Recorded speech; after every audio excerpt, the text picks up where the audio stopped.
որևէ մեկում չի կարող այլևս խաղադրույք կատարել 5 տարի ժամկետով։ Խնդրեմ, պարոն Սիրունյան։ Պարոն Սարգսյան, մեծագույն հարգանքով պարոն Բագրատյանի առաջարկին, բայց ես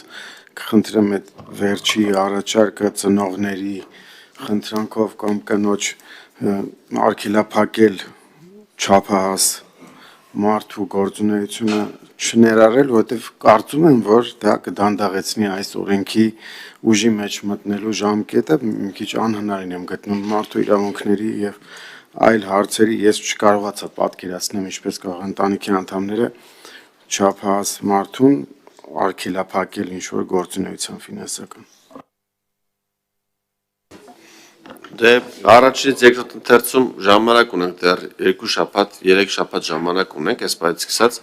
դա լիովին բավարար է, որպեսզի նաև շահագրգիռ մարմինների հետ քննարկենք եւ նաև տեխնիկական դրա հնարավորության ձևերը իրար հետ մշակենք ու նաև թե գործնականում դա ինչպես է կիրառվելու, այսինքն ինչ փաստաթղթերի ներկայացմամբ պետք է դա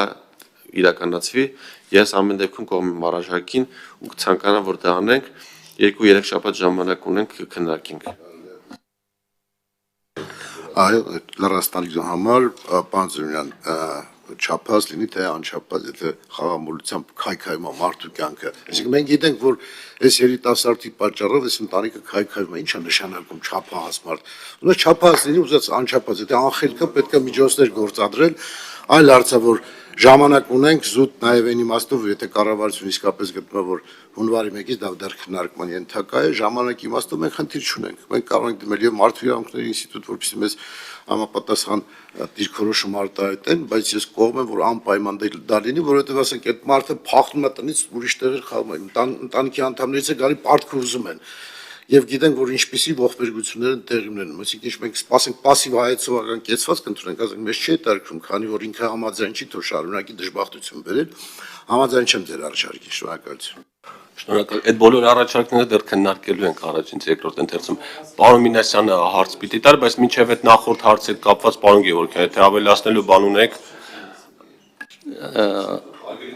Հարգելի գործընկերներ, եթե թույլ տաք, պարոն Բագրատյան, պարոն Սիրունյան, ձեր հարցի հետ կապված որոշակի որպես վերահսկող մարմին պարզաբանում անեմ, որ հասկանալի լինի, թե օպերացիոն առումով դա ոնց է իրականացվում։ Նախ գործող օրենսդրությամբ արդեն ունենք որոշակի կարգավորումներ, որով ընտանիքի անդամները եւս իրավունք են ստանում որոշակի գործողություններ կատարել, բայց դա արվում է ոչ թե սոսկ որևէ մեկի դիմումով, այլ կա պատշաճ ընթացակարգ քաղաքացիական դատավարության օրենսգրքով կարգավորված եւ գործող օրենսդրությամբ դա արդեն կարգավորված հարց է։ Իհարկե այդ ընթացակարգը պարզ չէ եւ կարծում եմ այլ անձի իրավունք սահմանափակելը չի կարող շատ պարզ ընթացակարգ լինել, բայց գոյություն ունի ընթացակարգ, որով դա հնարավոր է անել։ Ինչ վերաբերում է մնացած հարցերին, դուք նաեւ եթե ճիշտ հասկացա, պարոն Բագրատյան, ձեր հարցերն էր, որ եթե մեկին արգելափակում եք, ինչ երաշխիք կա, որ ինքը մեկ այլ անձի օրինակ օգտաշվով չի շարունակի գործունեություն կատարել։ Պարոն Սարգսյանը ճիշտ նշեց, որ քարտերի որոշակի սահմանափակում կա, այսինքն օգտահաշիվը պետք է կցված լինի հենց օգտահաշվի տիրոջ քարտին, բայց սա եւս չի երաշխավորում, որ ուրիշի հաշվով հնարավոր չէ խաղալ, քանի որ հնարավոր է գտնել մի օգտահաշիվ, որին կցված է մեկ այլ մարդու քարտ, ու դրանով շարունակել խաղալ։ Եվ այս խնդիրը իրականում օպերացիոն առումով կամ թվային առումով վերահսկել այս պահին այս տեխնիկական միջոցներով որ կան հնարավոր չենք համարում, սակայն մենք մեր առաջարկի հարցման ներկայացրել ենք օրինակ մի գաղափար, մի պահանջ օպերատորին, որ ենթադրելու է բիոմետրիկ նույնականացում ինչ որ պահի եւ բիոմետրիկ նույնականացման պարագայում միայն հնարավոր կլինի ապահովել նման կարգավորման փաստացի գործունեություն, ու սա միայն այս կարգավորման մասին չի, սա ըստ էության ցանկացած կարգավորման մասին է։ Բայց այստեղ կա եւս մեկ սև խորշ, որի մասին ուզում եմ խոսել, դա ապօրինի խաղատներն են։ Մենք բազմաթիվ ուսումնասիրություններ ենք նայել, այդ թվում նաև միջազգային, օրինակ մեծ քառյակի անդամ PricewaterhouseCoopers-ը ուսումնասիրել էր Շվեդիայի շուկան եւ թե հարկային բեռի ավելացման պայմանավորված, թե սահմանափակումների ներդրման պայմանավորված, ինչպես է փոխվել այդ շուկան։ Ու ուսումնասիրության արդյունքը այն էր, որ խաղացողների ընդհանուր քանակը ըստ էության էականորեն չէր պակասել սահմանափակումների ներդրման պարագայում, այլ տվյալ խաղացողները սկսել էին ուղղակի օգտվել ապօրինի on-line կայքերից եւ ապօրինի խաղատներում էին սա խաղալ, ինչը իր հետ բերում է բազմաթիվ այլ նեգատիվ մշակույթ, քրեական ենթամշակույթ, այսինքն բնականաբար տեղ պետք է լինեն մարդիկ, ովքեր կերաշխավորեն այդ շահման ստացումը, քանի որ ըստ էության պետական որևէ մեխանիզմ չկա դա երաշխավորելու եւ մի շարք այլ խնդիրների է հանգեցնում սև շուկայում գործունեությունը մենք այս խնդիրը ունենք Հայաստանում եւս եւ նախորդ սահմանափակումներով պայմանավորված մենք տեսնում ենք տենդենս որ կան որոշակի ապօրինի խաղատներ որոնց անունները չեմ ուզի հնչեցնեմ զուտ գովաստ չանելու համար, բայց ըստ էության ամբողջությամբ արգելված ու ապօրինի գործունեություն են ծավալում, չունենալով Հայաստանում որևէ ֆիզիկական ներկայություն, չունենալով Հայաստանում գրանցված իրավաբանական անձ ու այսպիսով դուրս մնալով մեր տրադիցիոն վարչահարական լծակներից, այսինքն եթե կազմակերպությունը գրանցված է օրինակ Կիպրոսում կամ հիմնականում օրինակ գործում են Կյուրասաու կղզու արտոնագրով եւ չունեն Հայաստանում որևէ ֆիզիկական ներկայություն, ապա իրենց նկատմամբ վարչահարություն անելը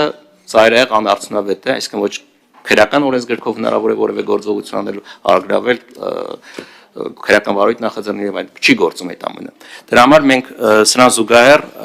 դեռ սրանից ամիսներ առաջ շրջանառության մենք չենք դրել նոր օրենքի նախագիծ, որով մի շարք սահմանափակումներ ենք ներդնում, դա եւս կառավարության հավանությունն է արժանացել եւ առաջիկայում կքննարկվի հանձնաժողովի նիստում, որով կփորձենք այս խնդրին որոշակի լուծում տալ։ Մեր կարծիքով բոլոր լուծումները հաշվի առնելով, նաեւ տեսնելով օրինակ մի շարք երկրներ, օրինակ Ռուսաստանում այս պայն մեծ ինտերնետի արգելափակումներ են գործում եւ նույնիսկ այդ ծավալի պետական մեքենայի ներդրումների պարագայում միևնույնն է շատ հեշտ շրջանցում են այդ սահմանափակումները հասարակ VPN օգտագործելով, այսինքն այն կարգավորումները, որ կբերենք, չեն երաշխավորի 100%-անոց արդյունք, բայց ամեն դեպքում կարծում եմ էական է, որ թե մենք, թե Կենտրոնական բանկը, թե քննչական մարմինները իր ողջ լծակները օգտագործելով այս երևույթի դիմացը կարողանանք փակել, քանի որ ցանկացած կարգավորում, որ այսօր քննարկում ենք ու պիտի ներդնենք, մեր նպատակին չի ծառայի, որովհետեւ մեր նպատակն է որ մարդը չխաղա, իսկ եթե մարդը շարունակելու է խաղալ, ապա ստեղ ուղղակի ունենալու ենք ֆիսկալ կորուստ ուրիշ ոչ մի բան։ Շնորհակալություն։ Հա, ուղղակի այդ մասով մենք Վան Գևորգյանը նշեց այդ օրենքը